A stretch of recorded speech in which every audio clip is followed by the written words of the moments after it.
डटे हुए लोग। सरकार ने फलाह इंसानियत के लिए जो दूसरा काम किया ना, वो लोगों को एहसास दिलाया है कि अगर गलती हो जाए तो तुमने बंदों के सामने अपने आप को क्लियर नहीं करना, तुमने तो रब के सामने अपने आप को क्लियर करना, अल्लाह के सामने तुमने बचना है कि मेरा गुनाह माफ। और हुजूर एहसास पैदा करते थे। बुखारी शरीफ में कबीला गामदिया की उस औरत का तज़किरा मौजूद है जो खुद आई थी, कोई गिरफ्तार करके नहीं लाया था, आज खुद आई।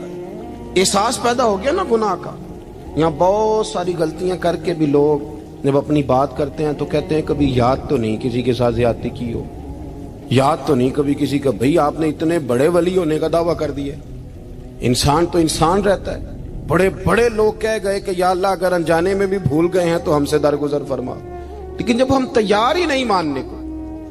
हजरत अनस बिन मालिक कहते हैं वो खातून आई, कोई पकड़ के नहीं लाया, किसी 14 दिनों के रिमांड पे नहीं उसे मनवाया गया, उसे वो खुद बखुद आई और करीम महबूब अलैहिस्सलाम के सामने जब वो खड़ी हुई तो इतने दर्द से मैंने कम लोग रोते देखे हैं जिस दर्द से वो रोई।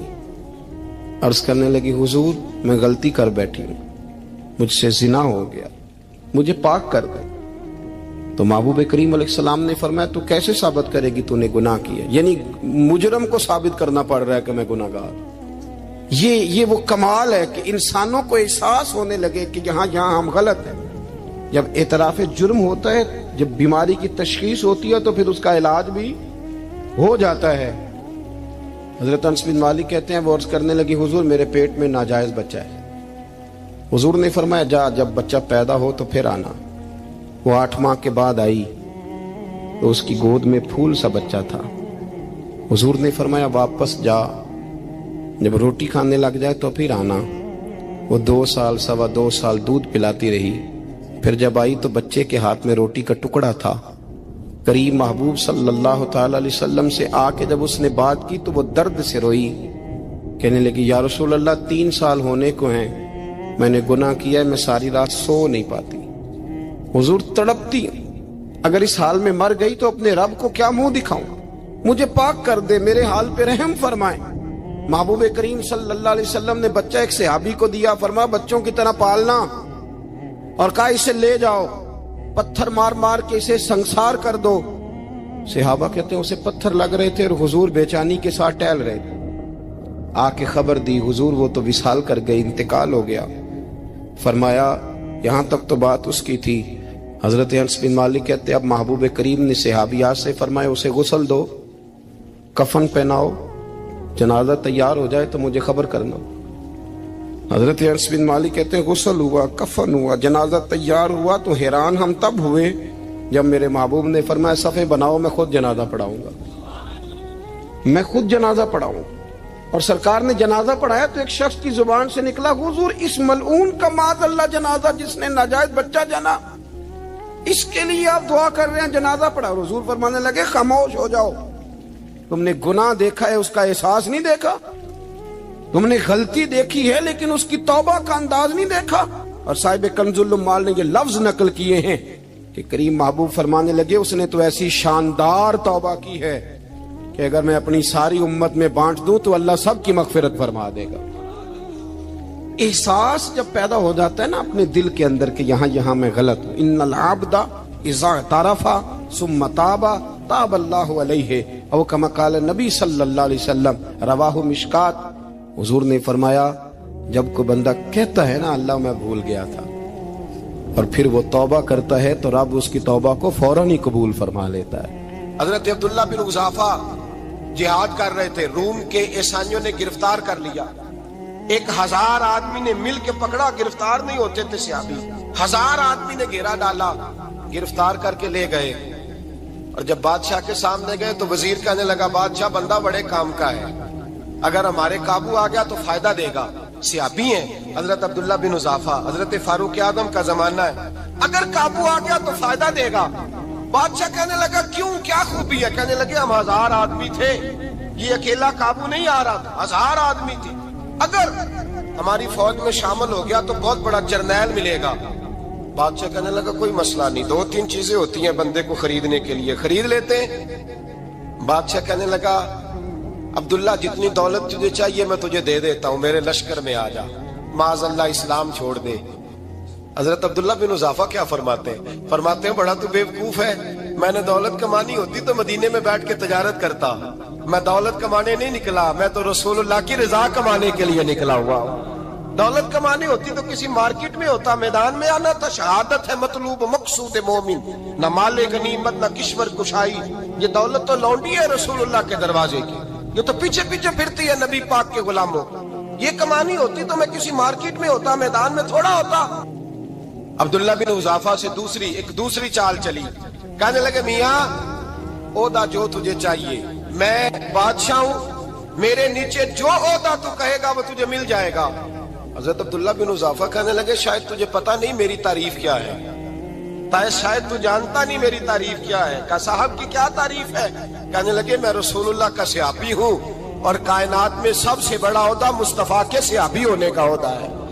صحابہ وہ صحابہ تھے جن کی ہر صبح عید ہوتی تھی، خدا کا قرب حاصل تھا، نبی کی دید ہوتی تھی۔ فرمایا میں نے حضور کے جلوے دیکھے ہوئے ہیں، مجھے عہدے کی ضرورت ہی نہیں، اور میں نے عہدہ لینا ہوتا تو میں سیاست کرتا، میں تو شہادت لینے نکلا ہوں میدان میں، عہدے کا میں نے کیا کرنا ہے۔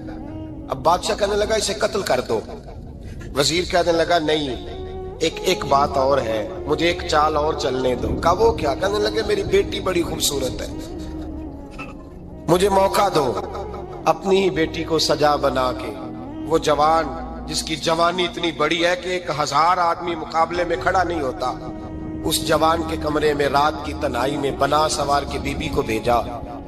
وہ بی بی کہتی ہے میں ساری رات بن سور کے اس صحابی کے کمرے میں بیٹھی رہی، لیکن یہ کیا شخص تھا، ساری رات ہی مسلح پہ بیٹھا رہا، ساری رات ہی، کچھ دیر تھک جاتا تو یہ کریم رسول پہ درود پڑھنا شروع کر دیتا۔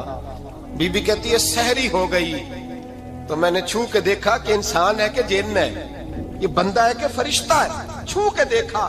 کہنے لگے پیچھے ہٹ جا، میں نے کہا میں نے تو سنا تھا تو 1000 کے مقابلے میں ہے اور تو اتنا بے حس ہے کہ بنی سوری دلہن بیٹھی ہے، تو نے نظر نہیں کی؟ عبداللہ بن حذافہ، بی بی کہتی ہے نظر پھر نہیں اٹھائی، نظر پھر جھکی ہوئی ہے۔ کہنے لگے بی بی میں مجبور ہوں، اب میرے اوپر کوئی حسن نہیں چلتا، میں نے جلوہ بدوحا کا دیدار کیا ہوا ہے، اب میری نگاہوں میں جچتا نہیں کوئی، اس لیے کہ جیسے میرے سرکار ہے ایسا نہیں کوئی۔ کبھی بھی اب نہیں کسی کا میرے اوپر جادو چلتا، میں نے مصطفیٰ کو، اور کہا ذرا پیچھے ہٹ کے بیٹھ، مجھے میرے رسول نے غیر محرم سے بچنے کا حکم دیا ہے، ذرا پیچھے ہٹ کے بیٹھ۔ سحری کا وقت تھا، وہ بی بی کہتی ہے اس نوجوان کے جملے میرا سینہ چیر گئے، کلیجہ پھٹ گیا، چیخ نکلی، میں کفر کے عالم میں روئی۔ میں نے کہا مجھے بتا تو صحیح، آخر یہ جذبہ کہاں سے ملتا ہے، آخر یہ روشنی تو میں نے دیکھی نہیں، کہاں سے آتی ہے؟ ایک میرا باپ ہے جو بنا سور کے مجھے تیرے کمرے میں چھوڑ گیا، بتلا یہ کہاں سے کیف آتے ہیں؟ عبداللہ بن حذافہ کہنے لگے اگر کیف لینا ہے تو تو بھی میرے مصطفیٰ کا کلمہ پڑھ جا، آجا دروازے رسول پہ جھک جا، مل جائے گا۔ سویرے دروازے پہ باپ آیا بیٹی سے رزلٹ لینے، دروازہ کھولا تو بیٹی نقاب پہنے باہر آئی، باپ کہنے لگا کیا بلا؟ کہنے لگی پیچھے ہٹ جا، تو غیر محرم ہے، کافر ہے، میں مسلمان ہوں۔ اس نے کہا کیا ہوا؟ کہنے لگی تیرے جیسے کو باپ کہوں، تیرے جیسے کو جو مجھے استعمال کر رہا تھا، میں تجھے باپ نہیں مانتی، میں اب رسول والی ہو گئی، میں حضرت فاطمہ کی کنیزہ ہو گئی، میں اب نبی کریم کی خادمہ ہوں، خبردار میرے قریب نہ آنا۔ یہ داؤ بھی ناکام ہوا۔ اب حضرت عبداللہ بن حذافہ کے سامنے موت کھڑی کی، ایک کڑا میں تیل گرم کیا، کہنے لگے تجھے اس میں جلایا جائے گا۔ حضرت عبداللہ بن حذافہ رضی اللہ تعالیٰ عنہ جب جلنے کے قریب ہوئے تو رونے لگے۔ روم کا بادشاہ کہنے لگا شاید ڈر گیا ہے، کہنے لگے اب سمجھ آئی ہے، اب تجھے پتا چلا ہے، چلا آ جا۔ حضرت عبداللہ بن حذافہ کہنے لگے تو کافر ہے، تیری کافروں والی سوچ ہے، اس لیے نہیں رویا کہ موت سے ڈر گیا ہوں، میں تو اس لیے رویا ہوں کہ ایک جان ہے وہ نبی پاک پہ قربان ہو رہی ہے، کاش رب مجھے 1000 جان دیتا، میں ساری مصطفیٰ پہ قربان کر دیتا۔ ایک سنار نے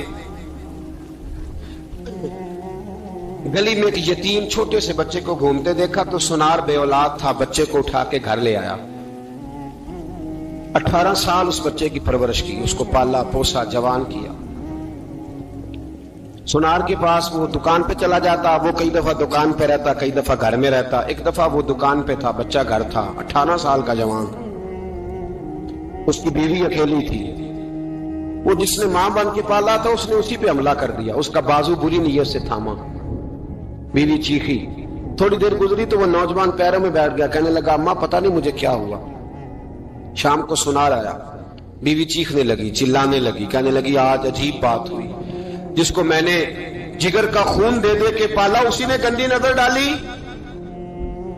सुनार महवे हैरत है। बीवी का ख्याल था कि लाठ उठाएगा, डंडा उठाएगा, नौजवान को मारेगा, लेकिन वो रोने लग गया। उसने कहा आज उसने मेरा बाजू थामा है, जाने क्या किया है। परेशान होने लग गया, सजदे में गिर गया, कहा तू बताता क्यों नहीं। तो वो सुनार कहने लगा उसकी गलती नहीं, 18 साल के बाद आज मुझ पर भी शैतान सवार हुआ था। एक औरत आई थी, वो अपने बाजुओं में चूड़ियां पहनना चाहती थी, तो मैंने भी गंदी नजर से हाथ डाला था। रब करीम ने मुझे फौरन उसकी सजा दी। जिनके घरों में बेटियां होती हैं उनकी नजरें गंदी नहीं होती। जो बेटियों के बाप होते हैं, जो बहनों के भाई होते हैं, उनकी नजरें गंदी। और अगर तू टेलीफोन करता है, तू किसी औरत के साथ ताल्लुक रखता है, तो ये बात लिख ले, इमाम फखरुद्दीन राजी 1, अल्लामा इस्माइल हक्की 2, मुल्ला जलालुद्दीन रूमी 3, इमाम खाजन 4, इमाम जलालुद्दीन सयूती 5 हदीस के उस्ताद और मुहद्दिस लिखते हैं कि अगर तू किसी पर गंदी नजर डालेगा तो तेरा घर बच सकता, याद रख, नहीं बचेगा। इसलिए कि तेरी नजर किसी की बेटी को बेटी समझ, ताकि तेरी बच्ची का पर्दा कायम रहे। किसी की बहन को, ये क्या बात हुई कि तू जितना मर्जी गंद मुआशरे में फैलाता रहे, तेरा घर बचा रहे, ये कैसे हो सकता है। फइन्ना लहू मईशतन दंका, अल्लाह फरमाते हैं जिंदगी तंग हो जाएगी तेरे लिए मुश्किल, तू ढूंढता फिरेगा कि मैं मरने को जगह तलाश करूं। सच्ची तौबा करे, खरी तौबा करे। ये गुनाह इंसान को मजबूर कर देते हैं। हजरत अब्दुल्लाह बिन मुबारक रहमतुल्लाह ताला अलैह, उनके सैकड़ों शागिर्द थे। एक शागिर्द के इंतकाल का वक्त आया तो घर गए मिलने। आप कहते हैं मैंने जोर लगा लिया पर उसकी जुबान पर कलमा जारी नहीं हुआ। मैं उसे कहता कलमा पढ़, पर उसकी जुबान पर जारी। अल्लाह अकबर, बहुत बड़ी नेमत है। दुआ फरमाए अल्लाह ईमान की मौत अता फरमाए, ईमान की मौत दे अल्लाह करे, ईमान की मौत दे। ऐसे भी लोग देखे हैं, मस्जिद नबवी है, रसूलुल्लाह का शहर है, सर सजदे में है, रूह परवाज कर गई। रूह पर कितना नसीबों वाला है, कितना नसीबों वाला है कि मस्जिद नबी में सर सजदे में रखा है और अल्लाह तबारक व तआला ने महबूब के कदमों में मौत अता फरमाई। तो हज़रत अब्दुल्लाह बिन मुबारक कहते हैं मैंने उसको कहा कलमा पढ़, तो उसकी जुबान पे जारी नहीं होता। मैं बार बार कहता तो वो मिन्नत करता, कहता हुजूर मैं कोशिश करता हूं, जारी नहीं होता। फरमाते मैं परेशान होके उठा, अभी मैं दरवाजे पे पहुंचा था, उसने चीख मारी और रूह परवाज कर गई। बच्चे रोने लगे, बीवी रोने लगी। तो मैंने उसकी बीवी से कहा कि जुर्म क्या करता था, इतना बड़ा पापी पे कलमा जारी नहीं हुआ। उसकी जोजा कहने लगी हजरत जी 2 गुनाह थे इसके। एक तो ये शराब का आदी था, रोकती थी बाज नहीं आता था, और दूसरी बात यह कि ये अपनी अम्मा का नाफरमान था। वो 2 गलियां छोड़ के रहती है, ये कभी मिलने नहीं गया था। उस बूढ़ी का कलेजा इसकी तरफ से बड़ी तकलीफ में था। तो हजरत अब्दुल्लाह बिन मुबारक कहने लगे जा तू भी दुआ कर, उसकी माँ को भी कह दुआ करे कि यहां तो ये कलमा नहीं इसे नसीब हुआ, अल्लाह करे अल्लाह आखिरत की मंजिलें इसकी बेहतर फरमा दे। ये हदीस सुनाने लगा हूं, हदीस है, हदीस रसूल है। जवान खास करके जरा मेरी बात पे तवज्जो करे और बुजुर्ग खास कर तवज्जो करे जिन्होंने तरबियत करनी है। सुने, हुजूर की बारगाह में एक नौजवान आया है, ये संगमील है हदीस, इसको याद रखना। अर्ज की हुजूर मैं सारे गुनाह छोड़ सकता हूं, जिना नहीं छोड़ता। हुजूर मुझे जिना की इजाजत होनी चाहिए। मेरे हबीब ने थपकी दी, बिठा लिया। मैं कहता हूं हुजूर ने गुनाहगारों को मुआशरे से काटा नहीं, उनकी तरबियत फरमाई है, उनकी तरबियत फरमाई है, उनको करीब फरमाया। मेरे हबीब करीम सल्लल्लाहु अलैहि वसल्लम ने फरमाया इधर आ बैठ जा, बैठ गए। हुजूर ने फरमाया तू पसंद करता है तेरी मां के साथ कोई बदकारी करे? हुजूर नहीं, फरमाया तू पसंद करता है तेरी बेटी के साथ कोई बदकारी करे? या रसूलल्लाह मैं आंखें निकाल दूंगा। हुजूर ने फरमाया तू पसंद करता है तेरी बहन के साथ? हुजूर मैं काट डालूंगा वो हाथ जो मेरी बहन की तरफ उठेंगे। फरमाया तू पसंद करता है कि तेरी खाला फुफी ममानी की तरफ कोई ऐसी हरकत करे? हुजूर मैं काट के रख दूंगा उन लोगों को जो बात भी करेंगे। मेरे हबीब ने फरमाया अच्छा, जिसके साथ तू बदकारी की इजाजत मांग रहा है वो किसी की मां नहीं लगती, वो किसी की बहन नहीं लगती, वो किसी की बेटी नहीं होगी? याद रखे मुल्ला जलालुद्दीन रूमी 1, इमाम गजाली 2, आला हजरत फाजले बरेलवी 3, बुजुर्ग मुतफिका तौर पर लिखते हैं, फरमाते हैं जो गंद के साथ दूसरे घर में ताड़ता है वो अपने घर की खैर मना ले, जो गंदी नजर दूसरों पर रखता है वो अपने घर की खैर मना ले। इसलिए कि जो जुर्म वो किसी के खाते में डालेगा वो सजा बन के उसके घर की तरफ लौटा दिया जाएगा, जो बदकारी वो किसी के खाते में डालेगा वो सजा बन के अल्लाह उसके घर की तरफ लौटा देगा। अगर अपने घर को पाक रखना चाहते हो तो दूसरों की तरफ पाक नजर रखनी शुरू कर दो। अगर चाहते हो कि तेरा घर अजीब मामला है ना, बेटे को तो पसंद की शादी की इजाजत है तो बेटी को इजाजत क्यों नहीं? अगर तेरा बेटा पसंद की शादी करेगा तो याद रखना फिर जब किसी की बेटी ये लफ्ज बोलती है फिर इज्जतों के जनाजे निकलते हैं, फिर उरियानी फहाशी का जो है वो कलक लगता है माथे पर, फिर याद रखना चारों जानिब से रुसवाइयां तेरा नसीबा होती है। अगर तू बेटी को रोकना चाहता है तो बेटे का हाथ पकड़, अगर तू बेटी को साफ रखना चाहता है तो बेटे को शर्मो हया की चादर उड़ा, अगर तू बेटियों के किरदार की हिफाजत करना चाहता है तो पहले बेटे को पाबंद शरीयत बना। एक बहुत बड़ा गुनाह बदनिगाही का गुनाह है। आपको पता है हमारे मुल्क के अंदर बदकारी, जिना और बेहयाई की शरह कितनी बढ़ती जा रही है, किस कदर बढ़ती जा रही है। वो लोग जो निकाह कर लेते हैं वो भी अपनी निगाहों को, मैं अक्सर कहता हूं, हुजूर ने फरमाया निकाह आधा ईमान है, जिसने निकाह कर लिया उसका ईमान मुकम्मल हो गया। तो जो निकाह के बाद भी बाज ना आया, मैं उसको बेईमान नहीं कहता, लेकिन नबी पाक ने फरमाया जो निकाह कर ले उसका ईमान, बोलिए ईमान महफूज हो गया, उसका ईमान, सारे बोलिए ईमान। और जो फिर भी बाज ना आए, हुजूर कह रहे ईमान मुकम्मल हो गया, और जो ना बाज आया क्या फतवा दिया जाए हदीस की रोशनी में?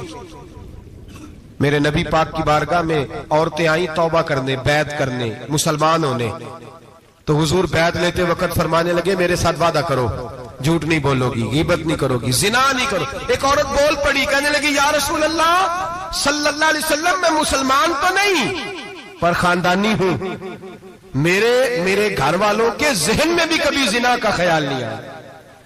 हम तो इसे खानदानों के वकार के खिलाफ समझते हैं। रोज बुरी नजर से किसी को देखना और किसी के बारे में गलत बातें, नाराज ना होना। बहुत सारे बूढ़े भी लज्जत ले लेके जुर्म बयान करते हैं, गुनाह बयान करते हैं, गलत बातें करते हैं, किसी औरत के बारे में तबसरा करते हैं। क्या समझते हैं मर्द और औरत माज़ अल्लाह ताला एक कमरे में जाके बदकारी करे तो वही जिना है? मेरी तरफ देखिए और झांक करके सुनिए क्या अर्ज कर रहा हूं, इधर देखिए मेरी तरफ।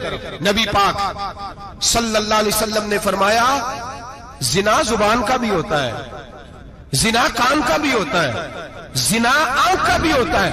हुजूर किस तरह? फरमाया जिसने गंद देखा उसने आंख का जिना किया, जिसने लज्जत लेके सुना, चुप नहीं कराया, पूरी बात सुनी, वो भी जानी है। और जिसने गंदी बात बोली वो मुंह का जानी है, जिसने गंद सोचा वो दिमाग का जानी है। और जानी को सबसे पहली सजा अल्लाह ये देता है कि सजदे की लज्जत छीन लेता है, इबादत का सुरूर छीन लेता है, उसका नमाज में दिल नहीं लगता। कुरान में सबसे पहली सजा उसे अल्लाह अपने दरवाजे से दूर कर देता है। भाइयों आज हमारे सजदे बेकैफ हैं, आज लोग गलत जगह पे घंटों बैठे रहते हैं, मस्जिदों में लोगों के दिलों को घबराहट होती है, लोग भागते हैं। मेरे नबी पाक ने फरमाया तू नजर को पाक कर ले, अल्लाह तेरी इबादत में लज्जत पैदा फरमा देगा। मेरे भाई याद रख ले और सुन ले, सबसे कमजोर आदमी वो है जिसका जहन पाक नहीं, सबसे कमजोर आदमी वो है जो किरदार का गलत है। एक बात मैंने पढ़ी, आप यकीन करें मेरा दिल करे कि मैं आग लगा दूं आग लगा दूं इस उन्वान को जिस पे गंदगी लिखी जाती है, उन अखबारों को, उन चीजों को जिस पे गंद लोगों के दिलों में। वो इंडिया की एक वजीर आजम औरत गुजरी तो किसी ने उससे कहा कि पाकिस्तान ने तो तुम्हें शिकस्त दी है, तुम जीत नहीं सके बड़ा मुल्क होके। कहने लगी कोई बात नहीं, थोड़ा वक्त ठहर जाओ, हम इन पर तहजीबी यलगार करेंगे, इनके घरों में नंगा नाच करेंगे, ये गंदी तस्वीरें देखेंगे, ये गंद में उलझ जाएंगे। और जो कौम गंद में उलझ जाया करती है वो फिर किसी से लड़ने की ताकत नहीं रखती, उसके अंदर डट जाने की हिम्मत नहीं होती, उसकी गैरत के जनाजे निकल जाते। दिल करता है जल जाए वो जल जाए जहां से बुराई फैलती, तबाह हो जाए वो इलाके जहां से गंद होता है। लोग गंद की कमाई खाते हैं, गंद की। एक्टरों के साथ खड़े होकर फोटोएं खिंचाते हैं और गुनाह पे फख्र करते हैं, और गंदे लोग कहते हैं अल्लाह का फजल है हम गंद फैला रहे हैं। सुम्मा माज अल्लाह, लोग गुनाह पे फख्र करते हैं चौकों चौराहों में। मोहम्मद बिन कासिम आए हिंदुस्तान पे राजा दहर के मुकाबले में, नौजवान मेरी तरफ देखे और सही होके बैठे, खासे सही होके बैठे, तकरीर नहीं कर रहा, जज्बात का, मेरे जज्बात सुने, दिल के फपूले जल रहे हैं सीने के दाग से। अल्लाह की कसम रूह की गहराई से बात कर रहा हूं, वो बात कर रहा हूं जो जो जो सीना कह रहा है कि फट जाए और कहना ना पड़े। कुरान और हदीस पढ़ते हैं और फिर अपना हाल देखते हैं तो लगता यह है कि अजाब करीब आ गया है, लगता है जमीन फटने वाली है, आसमान गिरने वाला, लगता है करीब आ गया सारा कुछ। समझे क्या अर्ज कर, ये बात अगर आप समझ गए तो कीमत वसूल हो गई, इसको समझ गए तो समझ ले आपके मिजाज के अंदर अल्लाह ने तब्दीली पैदा कर दी। मोहम्मद बिन कासिम 18 साल का जवान, एक औरत की इज्जत पर राजा दहर हिंदू ने हमला किया, मोहम्मद बिन कासिम बचाने आए। जब हिंदुस्तान आए फौज थोड़ी थी, इलाका थोड़ा था, राजा दहर की फौज बहुत ज्यादा, और फिर अपना अरब छोड़ के यहां आके हिंदुस्तान में उसके इलाके में उस पर हमला करना, हालात खराब थे। मोहम्मद बिन कासिम परेशान है। एक बुजुर्ग ने देखा, कहने लगे परेशान क्यों हो? कहने लगा सोचता हूं इलाका भी उसका, फौज भी उसकी, मेरे फौजियों को तो रस्तों का भी नहीं पता, कैसे जंग करेंगे, किधर से आएंगे, और फिर हमें जुबान भी नहीं आती, कैसे काम होगा, डर रहा हूं। 2-4 दिन गुजरे तो मोहम्मद बिन कासिम अशाश बशाश हो गए। वो बुजुर्ग कहने लगे खैर है, बड़े मुतमईन हो गए हो? कहने लगे बस राजा दहर हमसे मुकाबला नहीं कर सकता, राजा दहर हमारे मुकाबले में खड़ा नहीं हो सकता, वो गिरा के गिरा, वो लड़खड़ाया के लड़खड़ाया, रेजा रेजा हो जाएगा। आपको कैसे खुशखबरी मिल गई? कहने लगे मुझे पता चला है कि राजा दहर जहन का गंदा है, वो तो चचा की बेटी को नहीं छोड़ता, मामू की बेटी को नहीं छोड़ता, खाला की बेटी को गंदी नजर से देखता है। जिसका जहन गंदा होता है वो किसी का मुकाबला नहीं कर सकता, हमें फतह होगी, फतह, वो गिरेगा। वो बुजुर्ग कहते हैं मैं समझ गया कि वाकई इसे फतह होगी। आज कश्मीर क्यों आजाद नहीं हो रहा, फलस्तीन में आग क्यों लगी हुई है? मुसलमान जब तक जहन का गंदा है, कमजोर है, जब तक जहन का नापाक है, कमजोर है। हजरत साद बिन अबी वकास रदी अल्लाह ताला अन्हु फरमाया करते थे अल्लाह मुसलमान की मदद उतनी देर तक करता रहता है जितनी देर तक मुसलमान का जहन साफ रहता है, किरदार पाक रहता है। आग इसलिए मुआशरे में लगी है। नौजवानों तुम कहते हो कामयाबियां नहीं मिलती, उसे कैसे कामयाबी मिल सकती है जिसका जहन ही साफ नहीं? वो कैसे दुनिया की बाजी जीत सकता है जिसकी निगाह ही पाक नहीं? वो कैसे आगे बढ़ सकता है जिसके किरदार में पाकीज़गी नहीं? अपने आप को पाक कर लो, अल्लाह हर मुश्किल में तुम्हारी मदद फरमाएगा, हर रास्ते में तुम्हारी मदद फरमाएगा। और मैंने कहा जब आदमी नापाक होता है तो रब करीम उससे इबादत की लज्जत छीन लेता है, और अल्लाह की सबसे बड़ी सजा ये है कि किसी को सजदा न लंबा करना दे। रब करीम सबसे ज्यादा उससे नाराज है जिसको कुरान पाक के खोलने की तौफीक ना हो। सबसे ज्यादा रब करीम उस शख्स से नाराज है जो अल्लाह की बारगाह में झुकने की लज्जत छोड़ जाए। मेरे नबी पाक सैयद आलम अलैहिस्सलाम के सहाबा लंबी इबादतें करते थे, लंबी। किसी ने कहा था रूम के बादशाह थे कि ये मुसलमान फाते क्यों हो जाते हैं?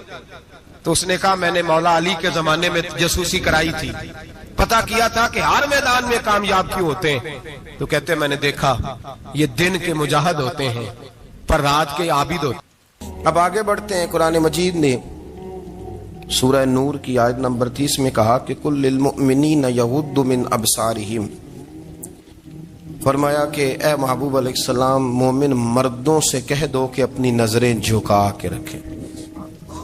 اپنی نظریں. اور اگلی آیت میں فرمایا وَقُلْ لِلْمُؤْمِنَاتِ يَغْضُضْنَ مِنْ أَبْصَارِهِنَّ. فرمایا کہ اے محبوب مومن عورتوں سے بھی کہہ دو کہ اپنی نظریں جھکا. مرد بھی اپنی نظر جھکا کے رکھے گا عورت کی طرف، لیکن یہ ساری پابندی صرف مرد پر نہیں، عورت بھی غیر محرم کا چہرہ نہیں دیکھے گی، اس پر بھی اسی طرح نظر جھکانے کا حکم ہے جس طرح کے وہ ہر دکاندار کو بھائی جان کہہ کے گفتگو کرنے کی اس کو بھی اجازت نہیں ہے کہ وہ بھی وہ سمجھے کہ پابندی تو مرد نے کرنی تھی، میں نے تھوڑی کرنی تھی. وہ جس کے پاس جائے، جہاں بھی جائے، ڈاکٹر کے پاس جائے، باہر جائے، تو وہ جس طرح مرضی اس کا دل چاہے وہ بات چیت کرے، اس کی عورت کو بھی اجازت اسلام نہیں دیتا. بنیادی طور پہ اسلام شرم و حیا کا دین ہے، حیا کی بات کرتا ہے. حیا کی جب ہم تعریف کرتے ہیں تو حیا کی تعریف یہ ہے کہ کوئی کبھی چیز دیکھ کے نا تو آپ کی طبیعت میں کراہت محسوس ہو، آپ کوئی غلط جملہ منہ سے نکالتے ہوئے ذرا جھجکیں، آپ کوئی غلط بات کرتے ہوئے تھوڑا بوجھ محسوس کریں. ہمارے ہاں تیزی سے فروغ پایا ہے بے حیائی میں. سنگیوں کی محفلیں، یاروں کی محفلیں، اس میں غلیظ گفتگو ہوتی ہے الا ماشاء اللہ. ان دوستوں کو بڑی پاک صاف گفتگو کرنی چاہیے. دوستی کا رشتہ بڑا مقدس رشتہ ہے. جو یہاں ایک دوسرے سے پیار کریں گے جنت میں بھی اکٹھے داخل کیے جائیں گے. شرط یہ ہے کہ پیار اللہ رسول کی رضا کے لیے ہو، لیکن اس کے اندر اگر آپ کی گفتگو کچی ہو، کمزور ہو، فحاشی والی ہو، عریانی والی ہو. وہ ہمارے ہاں تو اب اس کو لوگ فیشن سمجھتے ہیں، اس کو مردانگی کی علامت سمجھتے ہیں کہ وہ جی ساری باتیں جی وہاں ہو گئی اور جس کا جو جی چاہا اس نے کہا.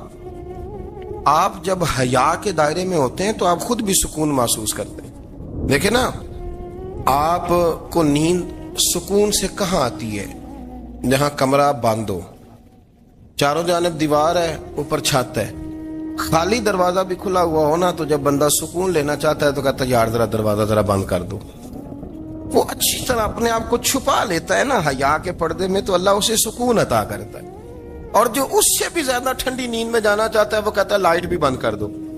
اب وہ مکمل طور پہ سمجھتا ہے کہ میں چاروں جانب سے چھپ گیا ہوں، اگر میں کھل کے بھی سو جاؤں گا تو میرا چونکہ پردہ قائم ہے تو مجھے کوئی دشواری نہیں ہوگی. آپ جب چھپ جاتے ہیں، جب آپ حیا کے اندر سمٹ جاتے ہیں، جب آپ چادر کے اندر آ جاتے ہیں تو آپ بہت ساری جگہوں پہ آسانی محسوس کرتے ہیں. تو حیا تو آپ کو سکون دیتی ہے، حیا تو دل کو راحت دیتی ہے. میں بڑی ذمہ داری سے بات عرض کرتا ہوں، قرآن مجید نے نا ایک مقام پہ مذاق کو، ایک مزاح ہوتا ہے خوش طبی، وہ نہیں مذاق اڑانا. قرآن پاک نے نا مذاق کو ایک جگہ پہ جاہلوں کا طریقہ بھی قرار دیا. بنی اسرائیل کے لوگوں سے حضرت موسیٰ نے کہا کہ گائے ذبح کرو اور ایک ٹکڑا مقتول کو مارو، زندہ ہو کے خود بتا دے گا مجھے کس بندے نے قتل کیا. تو کہنے لگے آپ ہمارے ساتھ مذاق کر رہے ہیں. تو قرآن مجید کہتا ہے کہ حضرت سیدنا موسیٰ علیہ السلام فرمانے لگے اعوذ باللہ ان اکون من الجاہلین. فرمانے لگے میں اللہ کی پناہ مانگتا ہوں کہ میں جاہلوں میں سے ہو جاؤں. یہ مذاق کرنا تو جاہلوں کا طریقہ ہے. اگر آپ کی زبان سے بے حیائی کا جملہ نکل گیا، اگر آپ کی زبان سے بے حیائی کا جملہ نکل گیا، آپ نے کہہ دیا کہ ہم آزاد لوگ ہیں، جو مرضی کریں گے، جو مرضی کہیں گے، جو ہمارا دل میں آئے گا کریں گے، تو پھر تو لوگ آپ کا وہ حشر کریں گے کہ آپ سے برداشت ہی نہیں ہوگا. جس کا لوگ مذاق بنا لیتے ہیں اور جو مذاق بن جاتا ہے پھر اسے کچھ جینے دیتا ہے. آپ حیا کی چادر میں چھپیں گے تو بچیں گے. اگر آپ نے اپنا مذاق بنوا لیا یہ کہہ کہ میں نے مرضی کرنی ہے، پھر یاد رکھنا چھپنے کو جگہ نہیں ملے گی، پھر تکلیف میں آ جائیں گا، پھر بہت بڑی اذیت کا شکار ہو جائیں. شرم و حیا، عرب کے اندر جو کواری لڑکیاں تھیں ان میں بڑی حیا ہوتی تھی. الحمدللہ میں بڑے فخر سے کہتا ہوں کہ میرے پنجاب کی، میرے پاکستان کی بیٹیاں بھی 20 دفعہ ان کا ابا کہے تیری شادی کرنی ہے تو وہ آنکھ نہیں اٹھا پاتی آج بھی. یہ تو وہ چند لوگ ہیں جو کہتے ہیں ہم ہائی کلاس ہو گئے، ہمیں نہیں پتا کہ وہ روشن خیال ہو گئے ہیں کہ روغن خیال ہو گئے، پتہ نہیں کدھر چلے گئے. ورنہ ہماری بیٹیاں آج بھی جب ان سے ان کا باپ، ان کی ماں بات کرتی ہے تیری شادی کی، تو وہ تو شرم کے ساتھ پچھلے سے پچھلے کمرے میں چھپتی ہیں. یہ اللہ نے فضل کیا ہوا ہے اس ملت پر. تو عرب کی لڑکی بڑی حیا والی ہوتی تھی، اس سے کوئی بات کرنی پڑتی تھی تو 20 دفعہ بات کی جاتی. फिर भी वो औरत छुपती फिरती थी। हजरत आयशा सिद्दीका रदी अल्लाह ताला अन्हा फरमाने लगी, मेरे नबी पाक सल्लल्लाहु अलैहि वसल्लम अरब की कवारी लड़कियों से भी ज्यादा हया करने वाले थे। कादी एजाज मालकी ने, शेख अब्दुल हक मुहद्दिस देलवी ने, दीगर बुजुर्ग जो सीरत निगार गुजरे, उन्होंने लिखा है कि नबी पाक सल्लल्लाहु अलैहि वसल्लम के अंदर 100 मर्दों से ज्यादा ताकत थी। 100 मर्दों से ज्यादा ताकत। अब जो बात कहने लगा हूं, जो नतीजा देने लगा हूं, उस पर खास तवज्जो आप फरमाएंगे। जरा फिक्री तौर पर, नजरियाती तौर पर एक चीज को समझिए। हम समझते हैं कि जवान लड़का है जी, जो मर्जी करे, उम्र है जी। आप जरा बात पर गौर कीजिएगा कि हुजूर सल्लल्लाहु अलैहि वसल्लम में ताकत 100 मर्दों से ज्यादा है और हया कवारी लड़कियों से भी ज्यादा है। जरा इस बात का तकाबुली जायजा कीजिएगा कि ताकत 100 मर्द से ज्यादा है, लेकिन हया कवारी लड़की से भी ज्यादा है। इसका माना ये हुआ कि जिस टहनी को फल ज्यादा लग जाते हैं वो झुका करती। तो हया तो हुस्न है, हया तो आपको पाक साफ करेगा, हया तो आपको निराला करेगा, अनोखा करेगा। वो हमारे एक दानिशवर है, तुमने मजमून लिखा, कई बातें बड़ी पसंद आती हैं। वो कहते हैं कि मेरी अहलिया, उनको भी किसी ने ना मिस गाइड कर दिया था, हालांकि अच्छी खातून है, किसी ने मिस गाइड कर दिया। वो भी समाजी और वेलफेयर और ये खवातीन को शौक होता ना बनने का, तो वो भी समाज के अंदर अच्छा मकाम तलाश करने के मूड में आ गई। तो कहीं एक दिन जाना था तो बड़ी बन सवर के मेरे साथ वो गाड़ी में बैठ गई। तो मैं गाड़ी में, औरतों को ये भी मसला होता है ना कि हमारी तारीफ करो, तो कई दफा बाद मर्दों बेचारों को झूठ बोलना पड़ता है, वो जबरदस्ती कराती है ना जी। तो उसमें गुंजाइश भी दी है शरीयत ने गुंजाइश दी है कि कभी बीवी को राजी करने के लिए खिलाफ वाक़या बात करनी पड़े तो कर लेनी चाहिए। तो वो कराती भी हैं। 3 मौके पर खिलाफ वाक़या बात करने की इजाजत है। वाक़े के खिलाफ भी आप बात कर सकते हैं। जंग के मौके पर 2 लोगों को सुलह कराने के लिए और बीवी को राजी करने के लिए कर लें कोई ऐसी बात, बेशक अपनी तबीयत पे जबर करके कर ले, गुंजाइश है, इजाजत है। वो कहते हैं जब वो गाड़ी में मेरे साथ बैठी बन सवर के, वो तकाजा करने लगी कि मैंने मतलब बड़े अच्छे कपड़े पहने हैं पर आपने तवज्जो नहीं कराई। वो सियाना बंदा था, वो चाह रहा था कि मेरी खातून समझ जाए। वो कहते हैं मुझे पता था कि बेचारी मिस गाइड हो गई है, दिल की बड़ी अच्छी है, सियानी है, लेकिन इसको ना कुछ खवातीन ने, कुछ लोगों ने मिल के इसको ज़हन गलत कर दिया है कि समाज में निकलो, बाहर जाओ, काम करो, फलां करो, अपनी मर्जी से जियो। तो मेरे साथ गाड़ी में बैठी कहीं जाने के लिए, तो मुझसे कहने लगी कि आप ने मेरी तरफ तवज्जो ही नहीं की, आपने कोई जिक्र ही नहीं किया कि मैं कैसी लग रही हूँ। तो कहते हैं मैंने उसे कहा कि अगर तू नाराज ना हो तो फिर मैं सही वाली तारीफ कर दूं। तो उसने कहा कि आप कर दें। तो कहते हैं मैंने दर्द से और खुलूस से अपनी बीवी से कहा, खुलूस के साथ मैंने कहा मैं तो रोज घर होता हूँ, रोज शाम को घर होता हूँ, अगर तू मेरे लिए तैयार होती तो मैं तेरी तारीफ करता, लेकिन आज तो तू बाहर जाने के लिए तैयार हुई, तो फिर उनसे तारीफ की उम्मीद रख जिनके लिए तूने तैयारी की है। मेरे लिए तैयारी करती तो मैं तो हर शाम तेरे पास होता हूँ। कहते हो मेरे लफ्जों में दर्द था तो वो भी रो पड़ी। तो कहने लगी आप गाड़ी रोक दें, मुझे बाहर जाके किसी को राजी नहीं करना, मैंने उसे राजी करना है जिसको रब करीम ने मेरा शौहर बनाया है और मेरे लिए मुंतखब किया है मेरे माँ बाप को। मैं वापस लौटती हूँ।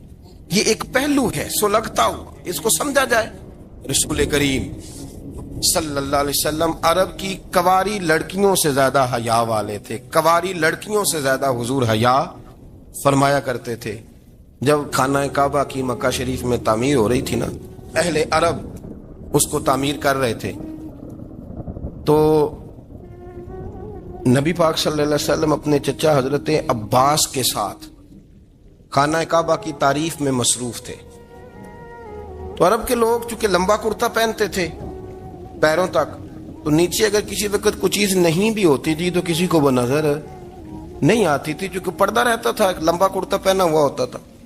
तो जब बच्चे, सरकार की उम्र मुबारक भी अभी थोड़ी थी, तो इस तरह बच्चे जब निकलते तो वो कई दफा अपनी तहमद उतार देते नीचे से, और कोई मजदूरी करने लगते तो 3-4 तय करके ना तहमद की कंधे पे रख लेते। जिस तरह कभी देहातों में लोग कपड़ा सर पे रखते थे कि ऊपर अगर कोई वजनी चीज रखेंगे तो वो तकलीफ नहीं देगी।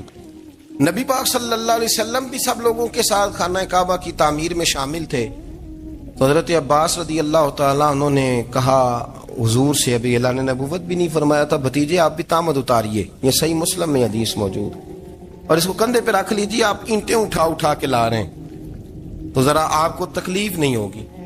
تو سرکار دو عالم صلی اللہ علیہ وسلم سے یہ بات کہی اور پھر جلدی سے حضور کی تہمت کو نکال کے نا، حالانکہ لمبا کرتا پہنا ہوا ہے، تو وہ جیسے ہی ان کے کندھے پہ رکھا اینٹیں رکھنے کے لیے تو سرکار تو زمین پہ گر گئے، بے ہوش ہو گئے، آنکھیں آسمان کی طرف. اور پھر حضور پکار رہے ہیں آزاری آزاری آزاری، میرا تامت دے دو، میرا تامت دے دو. کبھی کوئی شخص اس وجہ سے بھی بے ہوش ہوا ہے کہ میرے وجود سے کپڑا اتر گیا ہے؟ حالانکہ سرکار پر وہ بے ہوشی بھی نبی پاک کا وہ جو غلبہ ہے نا شرم و حیا کا، اس کی وجہ سے ہو. ورنہ تو حضور فرماتے ہیں کہ میری آنکھیں سو جاتی ہیں، دل تو میرا اس عالم میں بھی جاگتا رہتا ہے. تو سرکار زمین پہ تشریف لے آئے، آنکھیں میرا تامت دے دو، میرا تامت دے دو. تو جلدی سے انہوں نے تامت دیا تو حضور نے باندھ لیا. پھر طبیعت مبارک میں تسلی ہوئی. یعنی ہم اس رسول کے غلام ہیں کہ جن کے تو وجود سے کپڑا اتر جائے تو حضور برداشت نہیں کرتے، قبول نہیں فرماتے، تکلیف شروع ہو جاتی. لیکن یہاں نوجوان ہیں اور بڑا قد کاٹ ہے اور بڑے بڑے سمجھدار لوگ ہیں، گرمی آتی ہیں تو شارٹ کپڑے پہن کے گھومتے ہیں.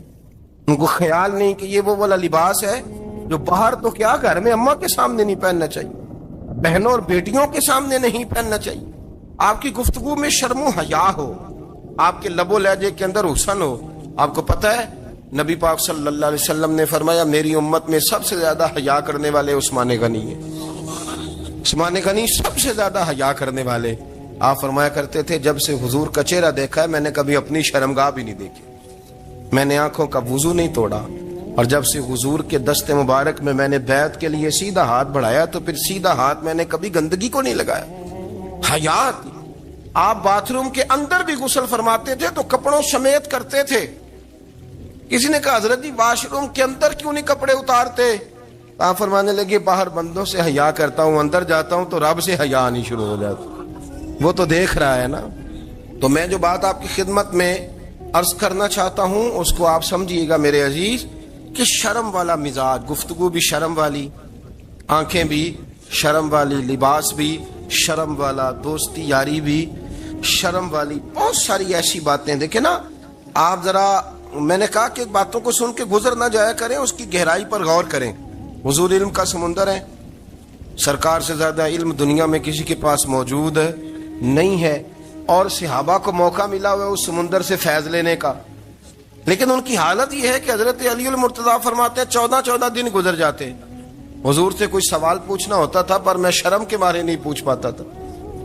14 دن بخاری شریف میں موجود ہے. ایک دن نبی پاک صلی اللہ علیہ وسلم نے پوچھا صحابہ سے کہ وہ کون سا درخت ہے جس کے پتے نہیں گرتے، اور وہ درخت اس طرح ہے جس طرح مومن ہوتا ہے، وہ درخت میرے مومن کی طرح بتاؤ. حضرت عبداللہ ابن عمر فرماتے مجھے پتا تھا کہ وہ کھجور کا درخت ہے، لیکن چونکہ ابو بکر صدیق بھی بیٹھے ہیں، عمر فاروق بھی بیٹھے ہیں، مولا علی بھی بیٹھے ہیں، عثمان غنی بھی بیٹھے ہیں، اتنے جید لوگ بیٹھے ہیں، تو مجھے حیات ہی تھی کہ میں کیوں جواب دوں. کہتے ہیں سرکار نے کئی دفعہ پوچھا، لوگوں نے کئی اور درخت بتائے، پر فرمایا تمہارا جواب درست نہیں ہے. آپ حیا کے اس پہلو پر غور کریں کہ سوال کا جواب آتا ہے. سوال کا جواب، یعنی مجھے سوال کا جواب آتا اور پھر میں دوں نہ، مجھے بدعزمی نہ ہو جائے گی. یہ کیسے ممکن ہے کہ میری رات گزر جائے، مجھے پتا بھی تھا اور میں نے بتایا نہیں. بہت سارے لوگ آ کے بہت ساری باتیں بتاتے ہیں، بہت ساری باتیں وہ سمجھاتے ہیں، تو ہم غور سے ان کا چہرہ دیکھنے لگ جاتے ہیں، کہتے ہیں یار اس کا تو دعویٰ تھا کہ میں سمجھنے آتا ہوں، تو یہ تو ہمیں سمجھا رہا ہے، چلو الحمدللہ ہم سمجھنے کو تیار ہیں. لیکن میرے عزیز پتہ بھی ہے جواب کا، علم بھی ہے، لیکن فرماتے ہیں میری حیا نے مجھے اجازت نہ دی کہ میں جواب دوں. آپ فرماتے ہیں پھر حضور سے صحابہ نے عرض کی کہ یا رسول اللہ آپ ہی بتا دیں وہ درخت کون سا ہے. تو حضور نے فرمایا بھائی وہ کھجور کا درخت ہے.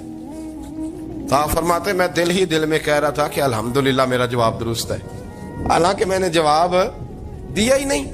تو لفظوں میں حیا، جملوں میں حیا، آنکھوں میں حیا، اٹھنے میں حیا، بیٹھنے میں حیا، چلنے میں حیا ایک خوبصورت حسن ہے. اور نبی پاک صلی اللہ علیہ وسلم نے فرمایا جب تو بے حیا ہو جائے نا پھر تو آزاد ہے، پھر تو جو مرضی کا، پھر تو جو. اس لیے بزرگ جب کسی کو بے حیا کہتے تھے نا، اللہ اکبر، اور جب کسی کو کہتے تھے نا یہ بے حیا ہے تو لوگ سمجھتے تھے کہ کوئی ہلکی سی بات کر دی، لیکن ان کا معنی یہ ہوتا تھا کہ بس بھائی اب اس کے ساتھ کوئی کلام کرنے کی ضرورت ہے، اس کو اب اصلاح کی ضرورت نہیں، یہ بے حیا ہے. کیا معنی کہ اب یہ جو اس کے دل میں آئے گا وہ کرے گا، جو اس کی طبیعت چاہے گی وہ کرے گا، اب یہ کسی پہلو بھی قابو آنے کو تیار ہے، بے حیا ہو گیا. بے حیائی بہت بڑا عیب ہے. اور جو لوگ کہتے ہیں کہ ہمیں بالکل آزادی ہونی چاہیے، ہمارا اپنا جسم ہے تو ہماری اپنی مرضی چلے گی. ایک وزیر صاحب ہیں، پتہ نہیں میں ان کو جانتا تو نہیں، انہوں نے سینٹ میں تقریر کی ہے، میں نے ان کی بات سنی ہے. اس نے کہا نہیں نہیں بھائی، جسم رب کا ہے تو مرضی بھی تو رب کریم کی چلے گی، اور مرضی بھی اللہ کی. یہ مجھے تھوڑا سا مسئلہ ہے جسم پر، کبھی کبھی مجھے کثرت سفر سے الرجی ہو جاتی ہے. میرے ساتھ لوگ نا دل سے پیار کرتے ہیں، شاید ہی کوئی اچھا ڈاکٹر ہو جس تک میرے سنگی مجھے لے کے نہ گئے ہوں، پر جسم اللہ کا ہے نا، مرضی بھی جب وہ چاہے گا صحت دے گا. کیوں کچے کاموں میں لوگ پڑ گئے، کیوں غلط لوگ سوچ میں پڑ جاتے ہیں؟ یہ اسی کا ہے. اور جب وہ چاہے گا، آپ اس بات کو اچھے طریقے سے سمجھ لیں کہ جو اپنی مرضی چوکوں چوراہوں میں کر رہے ہوتے ہیں نا، جو مرضی گندمند، وہ جانور ہوتے ہیں.